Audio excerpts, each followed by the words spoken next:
இறந்தோர் மாதத்திற்கான இறைவேண்டல்.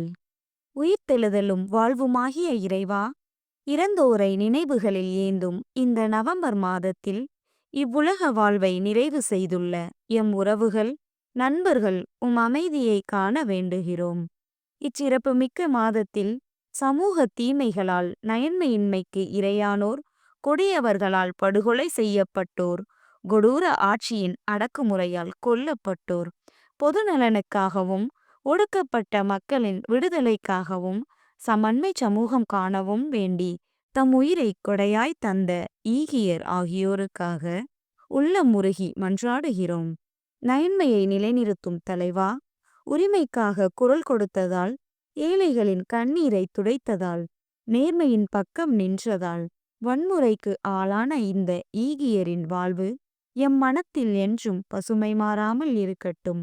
அவர்கள் சிந்திய குருதி சமூகத்தின் மனச்சான்றை தட்டி எழுப்பும் பேரொளியாக மாறட்டும்.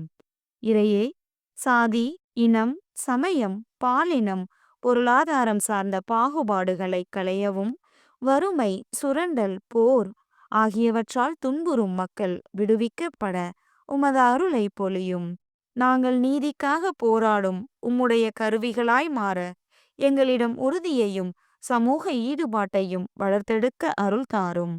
நயன்மை என்னும் அறுவடையை எதிர்பார்த்து உயிரீந்த இந்த ஈகியர் அனைவரையும் விண்ணக பெருவாழ்வில் அமர்த்தியருளும். இவர்களது வாழ்வின் படிப்பினைகள் சமூகத்தில் விரைவான மாற்றத்தையும் விடுதலையையும் மலரச் செய்யும் ஓக்குணர்களாக நாங்கள் உருப்பெற அருள் தாரும். சமூக விடுதலை வேண்டி உயிர் துறந்த அனைத்து போராளிகளின் ஆன்மாக்களும் இறை அமைதியில் இளைப்பாறுவார்களாக. ஆமென்.